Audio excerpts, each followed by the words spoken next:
Hey,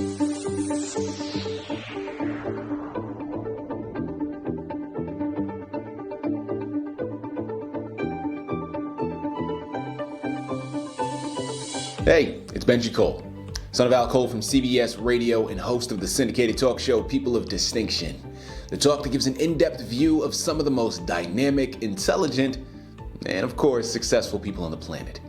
Run to our website, peopleofdistinction.org for more info, or you can always email me directly through benji@alcoleenterprises.com. And people, we are very excited to showcase this next guest here on our network, so do me a favor. Sit back, strap in, and get ready for a wonderful ride. And on the line with us today, we have Dr. Frank L. Douglas. Now, a lot of you may remember Dr. Douglas when he was on our network previously. Well, people, listen, we had such a fantastic time with him. The information that we had discussed was so powerful. We had such favorable responses. It was a no-brainer. We had to invite him back on here to discuss his next one.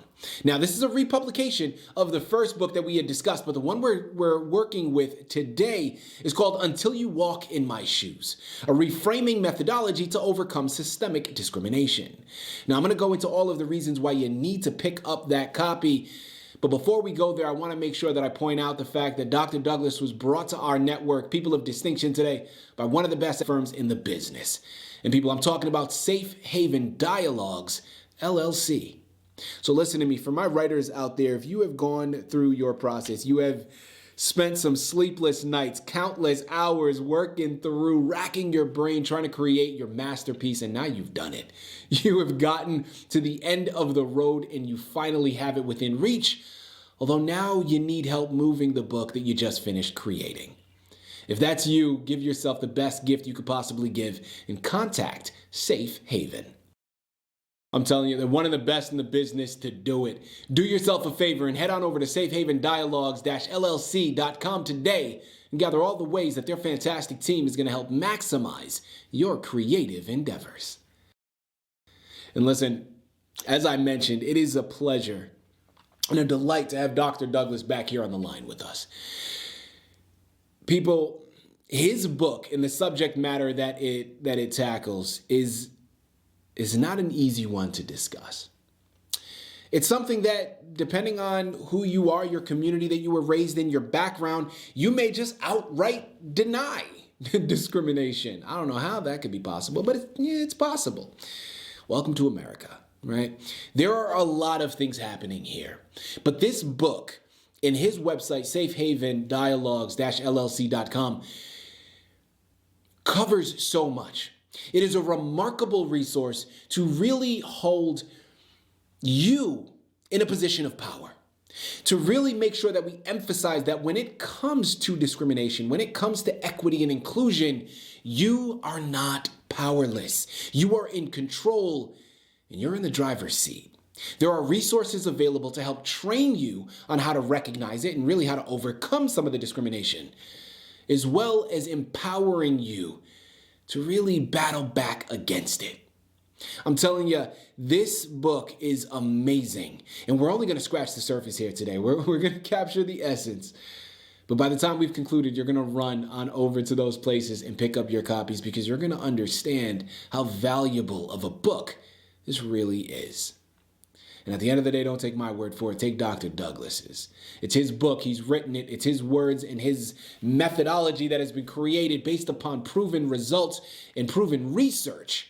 And he's going to be able to articulate everything much better than I ever could. So like I said to you before, sit back and strap in. Dr. Douglas, first and foremost, welcome back to People of Distinction. And thank you very much for being a guest, man. How you doing? I'm doing fine, thank you. Wonderful, wonderful. Well, listen, it's a true pleasure to have you back here with us. I think last time we had you on, we had such a great conversation. Your book not only is a great conversation starter, but it raises awareness from so many different areas and really something that, conversations that we really need to be having and understanding. So it is a true pleasure and an absolute delight to have you back here again to discuss this republication of your book. And without further ado, Dr. Douglas, let's jump right in. Since our last interview, you have a new version of that book. And it's now called Until You Walk in My Shoes, a reframing methodology to overcome systemic discrimination. Well, first and foremost, Dr. Douglas, why did you change the name of the book from addressing systemic discrimination by reframing the problem? And then two, how is this version any different from the other? Why don't I answer the second question first? Yeah. Because it is important to say the versions are identical in content. The only changes are the covers, namely the title and the change of the front cover, change of the back cover, which actually allowed me to include some endorsements that I had received since last we spoke. Now, the first part of the question, why the change of the title? I was actually in a workshop with 17 other authors, and part of the process was to comment and make suggestions on each other's work. And there was a common observation that my book actually starts out about the second or third page where I give an example of walking in someone else's shoes. And the reframing process also is about walking in someone else's shoes. And so they said, instead of having this very somewhat academic title, why don't you have as a title, okay, Until You Walk in My Shoes, and then as a subtitle, the Reframing Methodology. So that is how the change came about. There you have it. You know, Dr. Douglas, you talked about a lot of changes that have happened since our previous interview, one of which were the endorsements that you have received. First and foremost, that's fantastic, right? Congratulations on that, and hopefully many, many more endorsements to come. On a negative side of things, in terms of what has changed, we've seen in recent times, since our last interview, the Supreme Court has ended affirmative action in higher education. Since then, there has been a series of organized attacks and lawsuits filed against higher education programs and their DEI efforts, and targeted assault on companies supporting DEI. So, to use a phrase from Elon Musk, is DEI about to DIE? I think, unfortunately for Mr. Musk, no, I do not think DEI will DIE. This is really very unfortunate, and some of this has really been spearheaded by Bill Ackman, the billionaire who started off by saying his concern with Harvard was the anti-Semitism that was being exhibited by the students around the Hamas-Israeli war. He wrote this 4,000 long piece on X, formerly Twitter, which was quite interesting. But what was notable to me is that he made it very clear that although he might have started off with a concern about anti-Semitism, his real focus is on DEI, and he is waging a war against DEI and, at the time, the president, Dr. Gay of Harvard, who has since resigned.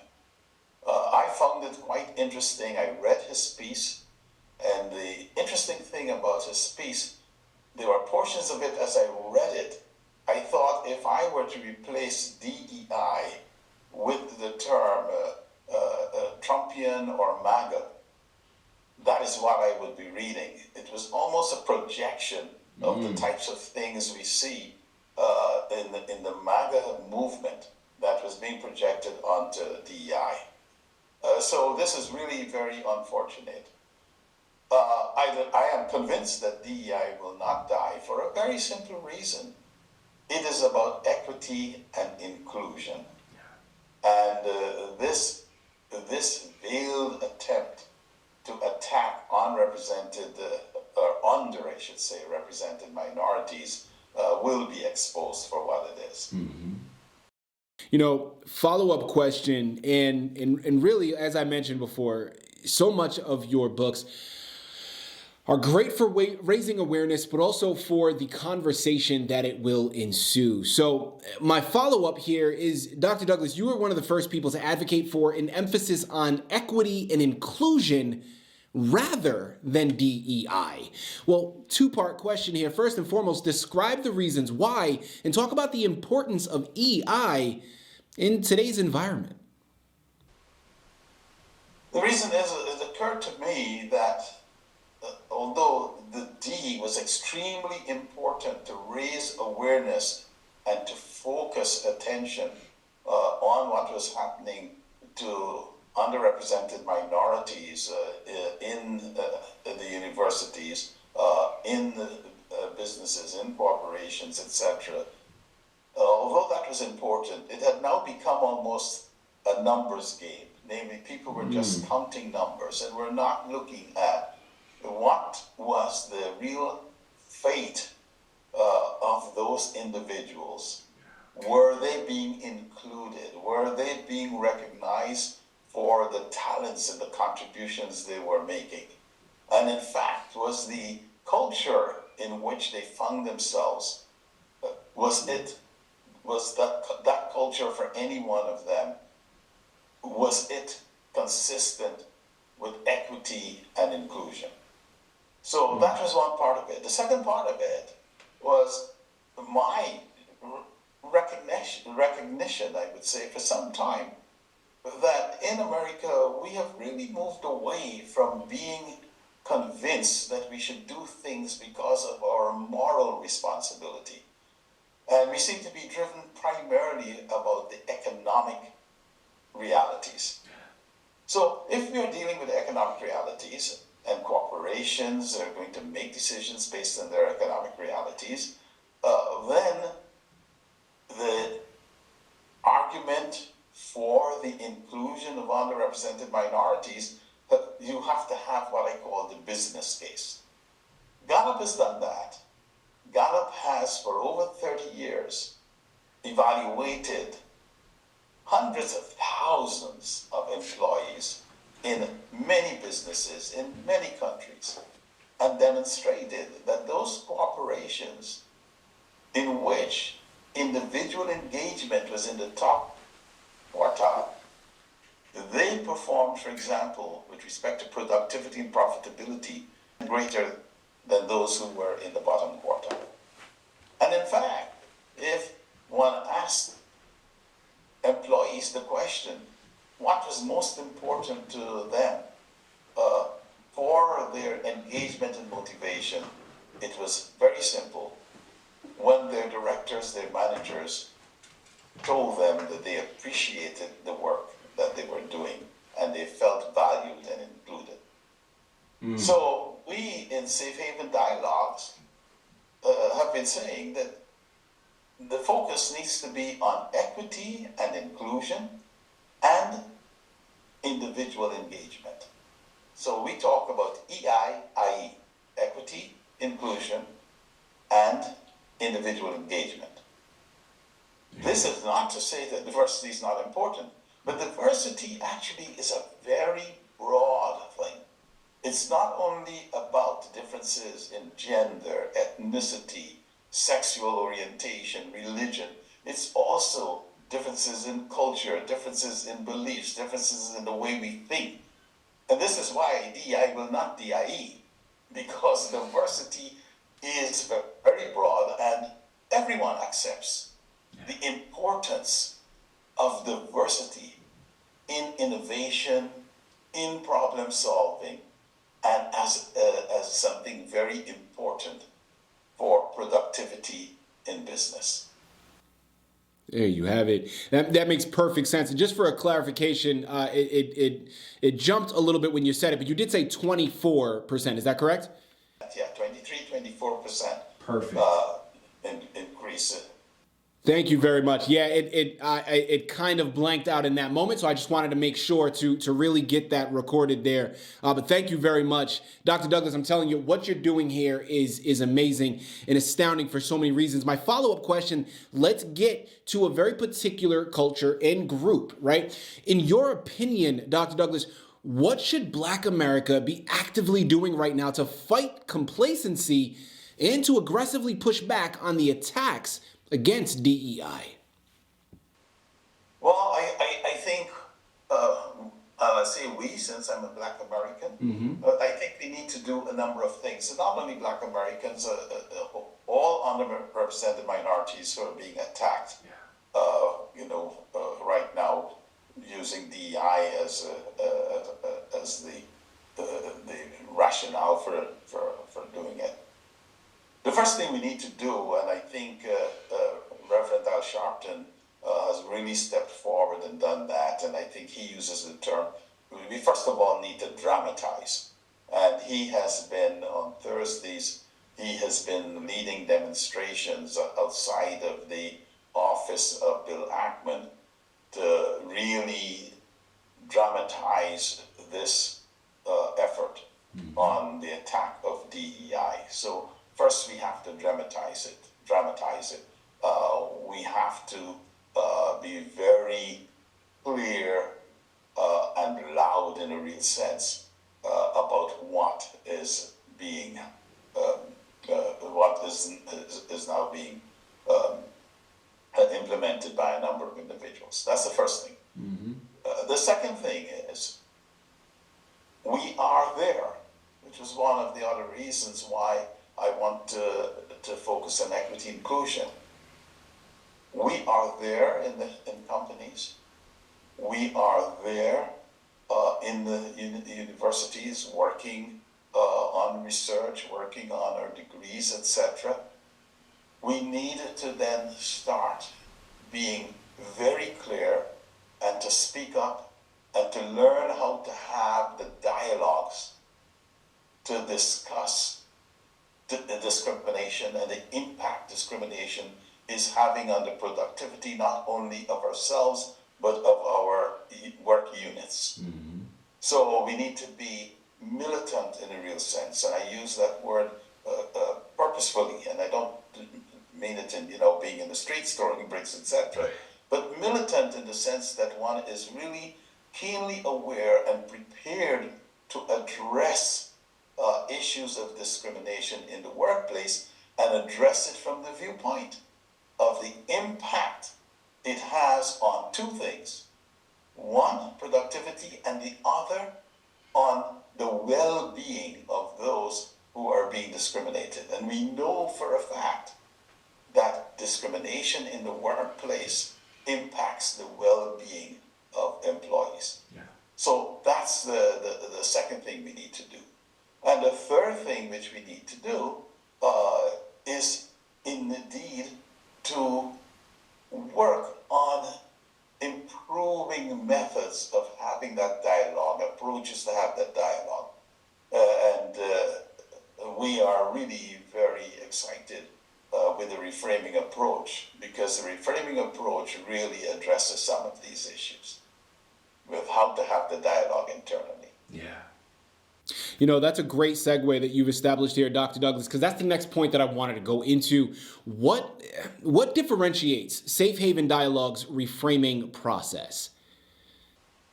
What differentiates it is the following. There are two or three things. The first thing is we focused on the individual. Many DI programs, excellent programs, focus on the environment, sensitizing the environment, making the environment and the managers aware of sensitivities for various cultural groups, etc. And how indeed to encourage people and to include people. Very important. However, what often happens is that in spite of what I call the aspirational culture that a company has, you go to the website of any company and they will tell you their principles. Some will tell you that their employees are number one, that's their number one asset, etc. Then you go to any particular department and you find that actually the implementation of those aspirational mission statements, etc., is somewhat different. But on occasion, and very often not only on occasion, For any particular individual, they are experiencing that very differently. And that different experience occurs when the equity and inclusion that they're experiencing is very different from the aspirational. So we focus on the individual, that's the first. The second thing, we try to empower that individual to have ultimately the dialogue. And so we help the individual to identify the problem they're having, and then we focus them on finding what we call a better problem to solve to get them to their desired outcome or the solution. And a better problem to solve, and this is a key distinction, a better problem to solve is one which not only solves the problem that the aggrieved individual has, also adds benefit to their work unit. So it's moving from the aggrieved I to the productive we. So those are the key differences in the reframing process. People, I'm telling you, this is something that you need to add to your shelf. We're only halfway through and I'm already convinced. I understand that the information found here is going to be great between raising awareness, conversations. But people, listen, it's a new day, right? We are striving towards something in the workplace and out in communities. We're striving towards the equity, the equality that we're discussing here in this interview is something that I believe can be achieved, but it's going to take a lot of work. And a book of this magnitude is the precipice to really embark upon that journey and help you raise your awareness to how important it actually is. So one more time, Amazon and Barnes & Noble are where you have to go. SafeHavenDialogues-LLC.com is his personal site. You're going to want to check that one out as well. But you got to pick up copies of Until You Walk in My Shoes, a reframing methodology to overcome systemic discrimination. This is a book that needs to be on your shelf. This is a book you need to get as a gift to add to someone else's. Head on over there today, pick up your copies. Dr. Douglas, as we continue moving forward, I want to ask you for some advice here in these next couple of questions. But in your opinion, what advice do you have for employers as they determine whether or not to support DEI? Well, employers will always be looking at the business case. And I think most employers recognize the importance, as we talk about diversity in its broad sense. Most of them understand the importance of including individuals. And most of them understand that if they do not have an equitable environment, that individuals and their individual employees will not basically be motivated. So they know what the business case is.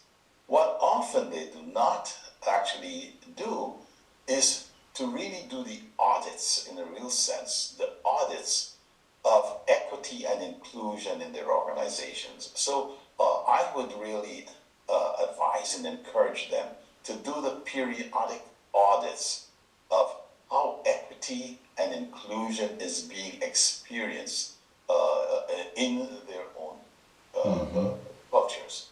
And the second thing is as we often say, that which is measured gets done. Is to basically do the type of audits and evaluation which gives you an idea of what is the relationship in their own business between the individual engagement and the profitability.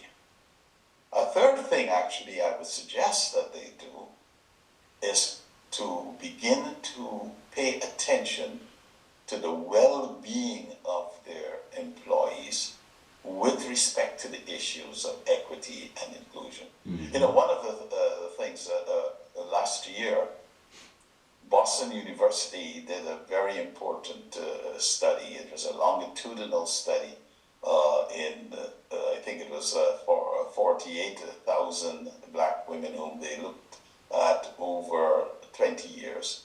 And what they discovered is black women who experienced discrimination, racism in the workplace, in dealing with the police, in dealing with housing, had significantly greater incidences of strokes and of heart attacks and coronary heart disease compared with those who had. So they also need to be looking at the well-being of their employees with respect to issues of discrimination, issues of DEI, particularly equity and inclusion. Yeah. You know, sticking with that concept, let's talk more about those employees. Dr. Douglas, what advice do you have for employees facing increased discriminatory attacks? In my experience as an employee in the lower levels of an organization, moving up and being on the board of management and seeing it also from that level, what is really very clear, having experienced it also myself, is that employees feel powerless. And what employees need to realize is that they're not as powerless as they think they are. Mm-hmm. And so that's the first advice I would give to employees, is that they are not powerless. So they should not see themselves as victims.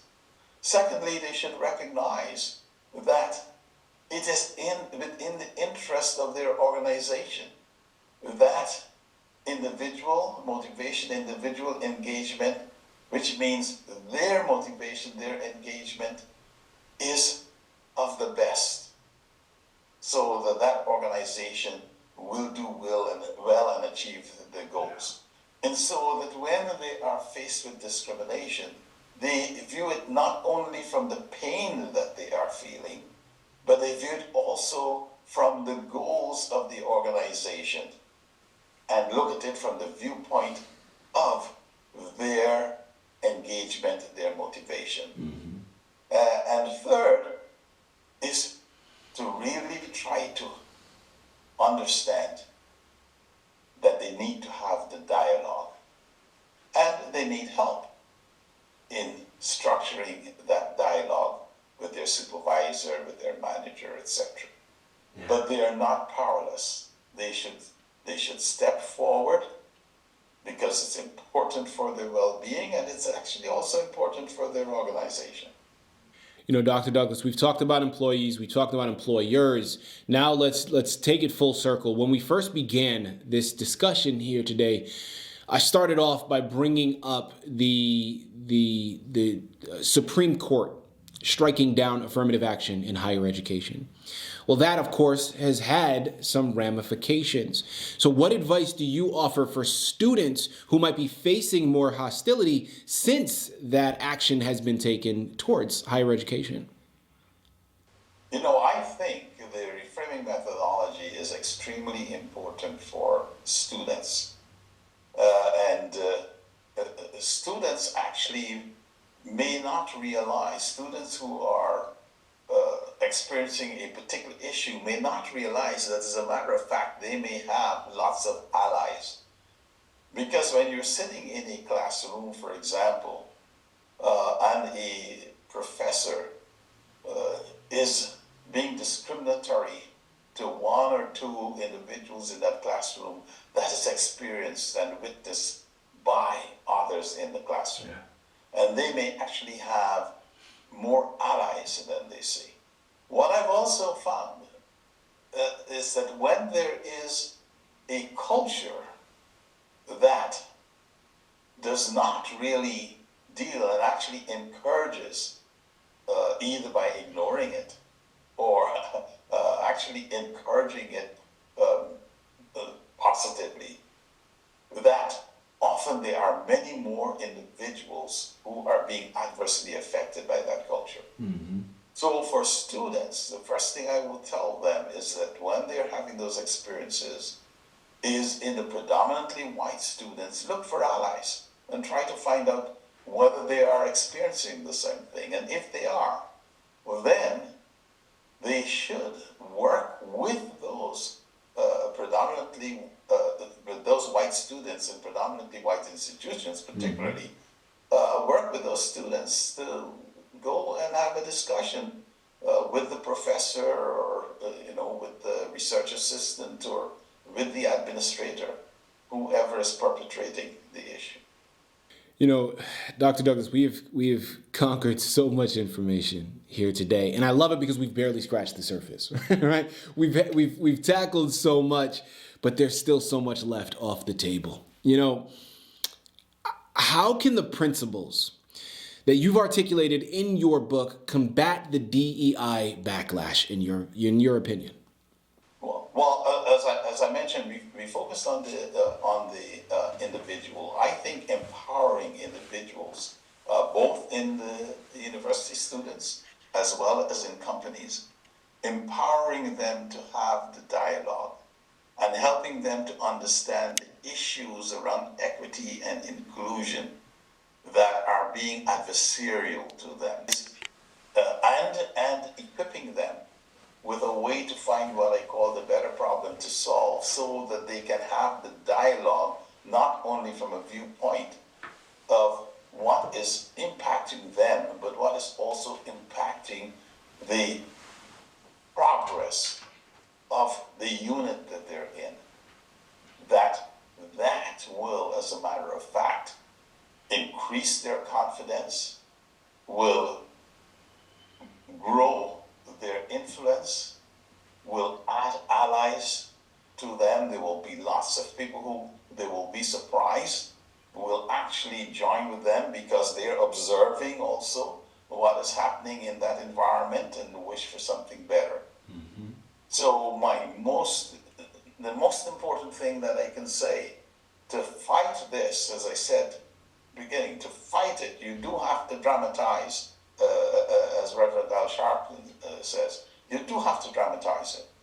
But very importantly is that employees, students, should not think that they are powerless. What they need is help in dealing with it. Yeah. And there are many of us who are there, Safe Haven Dialogues, with our reframing process. We are ready and just really eager to help in this effort. I love that notion that you continue to bring up, is the fact that you're not helpless in this, right? You're not alone. There are resources available. And that is a great notion to continue to bring up, and understand that you have strength. You have power in determining your outcome and how you're treated and how things will continue. So I love that notion. It is so powerful and something that really needs to continue to be brought up and re-impressed. As we close out of here, Dr. Douglas, listen, we know about your background, man. We know about these fantastic books that you've written.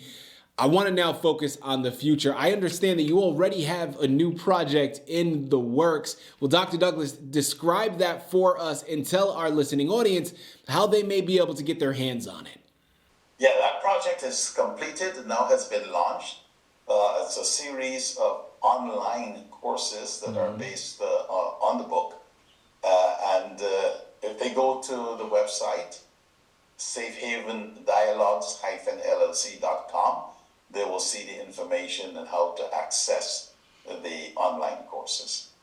And one thing I do also want to end on is that this notion, or not notion, this reality that we are not powerless is very important. Mm-hmm. I think we fail to realize, for example, that black buying power in a few years will be over $1 trillion. Over $1 trillion. Black buying power. That's tremendous power. Yeah. And we have black Congress men and women, and we have women Congress persons. So on the political side as well as on the economic side, there is significant power that is there, mm-hmm. that can be brought to bear on this issue. I love that. What a great way to close out, because guys, we couldn't have selected a more powerful message to do so. right? Re-impressing what we've already stated. You're not powerless. You are in the driver's seat. There are resources available, but also understanding specific to the Black community in terms of the power that we wield. It's going to take a lot of work. It's going to take awareness and unification. But people, we have some tremendous strength within ourselves, within our communities. And again, it starts with this amazing book. It starts with raising your awareness. It starts with having those conversations that are key to the upcoming movement to make sure that we're placing ourselves in the best position possible. So I know I don't have to say it again, but I'm going to do it just to re-impress it for you one last time. We're here on the line with the magnificent Dr. Frank L. Douglas. We just finished discussing his amazing book, Until You Walk in My Shoes, a reframing methodology to overcome systemic discrimination. Head on over to Amazon, Barnes & Noble, or safehavendialogues-llc.com today and gather all of the information that he has available, from his books to his online course that he also just mentioned that is available as well. I'm telling you, people, there are a whole host of resources that you're going to want to get your hands on. Head on over there today, get lost in all of them, and you can thank me later. Dr. Douglas, this has been a true pleasure, an absolute honor. Just as this first interview was, the second interview continued along those same lines. Hopefully there's another 3, 4, and 5 on the horizon, and if not plenty more. We have thoroughly enjoyed this. This has been an honor. Thank you once again for being a guest on People of Distinction. Well, thank you for the honor of being a guest on People of Distinction.